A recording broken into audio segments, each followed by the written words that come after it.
Happy Thursday, Millbrook. As we read through the Bible in a year, numerous of you have come up and said, "Hey, Pastor, I have a question." I love and encourage all of your questions.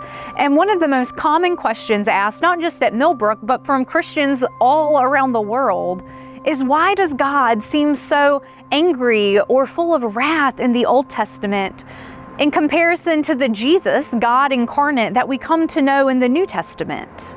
Why is it in the Old Testament that we hear of people being unclean and sent away, but in the New Testament, Jesus invites the leper to come to them, who reaches out to touch the hemorrhaging woman people deemed unclean? Why is it that Jesus the pacifist sits in contrast with all of the stories of pillaging and conquest of the Old Testament? These are all great questions. Literal books and books and books have been written about these questions exactly. So first, I want to validate, if you're having those questions, let's wrestle with them. Let's parse them out. I remember when I was in divinity school and I was reading through parts of the Old Testament, I remember the stories that come up in Judges of sexual trauma and abuse of women standing out to me as so shocking. I had no clue that those stories were in our holy scriptures, and it really bothered me. I really had to wrestle with why on earth these stories are in the Bible. And that's in Judges, and as we read through Joshua, you hear of Joshua wiping out entire cities, entire tribes of people, men, women, children even. And it's a lot to wrap our heads around.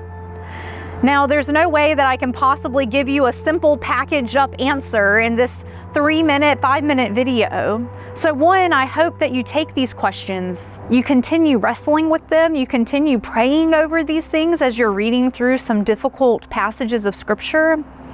And I hope that you can keep context in mind. Remember, some of these stories we're reading were written after the fact as recountings of awesome victories, of times that people prayed to God and they did what they needed to do to move forward towards the promised land. Remember some of the guiding questions that we've provided you with in sermons throughout the Bible year.